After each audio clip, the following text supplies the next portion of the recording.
Dans le fond, les 3 artistes, on s'est réunis vraiment avec parce qu'on a beaucoup de préoccupations qui tournent autour de la nature. Donc, le titre de l'exposition, c'est « À la montagne, au fleuve, dans le ciel ».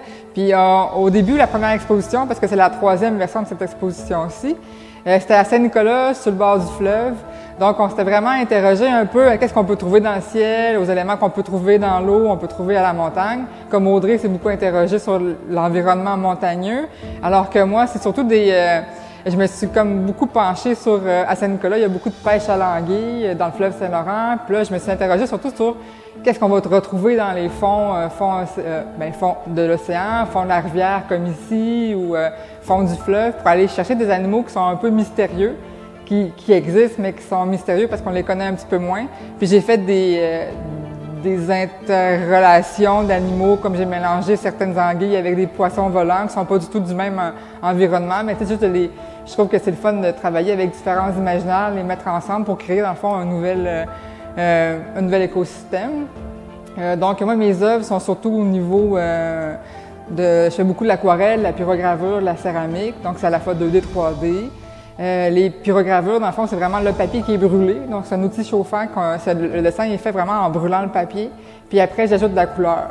Donc, c'est à la fois travail de couleur, travail de collage, travail de dessin. Puis au niveau des pièces de céramique, c'est un petit peu dans la même idée, mais j'ai surtout réalisé je les appelle la petite faune. C'est vraiment des animaux, encore une fois, qui viennent de différents écosystèmes.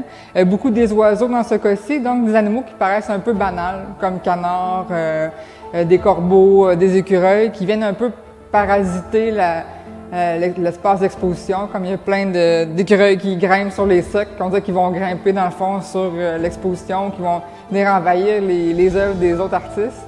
Donc j'aimais beaucoup travailler avec cette idée-là. Ouais. J'ai fait 3 corpus d'œuvres. Un qui est en crayon de couleur, dessin, qui a été fait dans le territoire sur le bord d'une plage à Anticosti. Donc des coquilles que j'ai trouvées sur le bord de la plage. Puis les encadrements sont aussi de couleur pour faire ressortir ces petits dessins-là. Un autre corpus qui est plus photographique, donc photographie argentique, noir et blanc, dans une résidence que j'ai fait à Terre-Neuve, au parc du Gros-Monde. Qu'on voit en arrière de moi. Fait que c'est entre autres les Tablelands puis aussi des petits arbustes imprimés sur textile, donc que j'installe dans l'espace, fait qu'une installation. Et le dernier corpus, c'est un dispositif de vitre et céramique pour les œuvres de Sylvie. Donc c'est une façon pour moi de, au lieu de juste utiliser un socle normal, ben je lui ai comme créé un socle en fait pour qu'elle puisse mettre ses œuvres. L'expo est autour de ça aussi, l'idée d'initier les gens à retourner dans l'environnement, dans la nature. Ouais.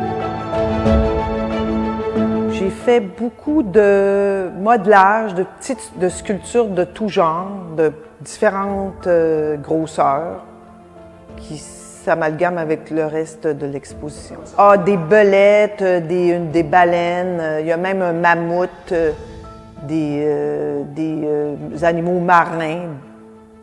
Là, je pourrais vous dire des belugas.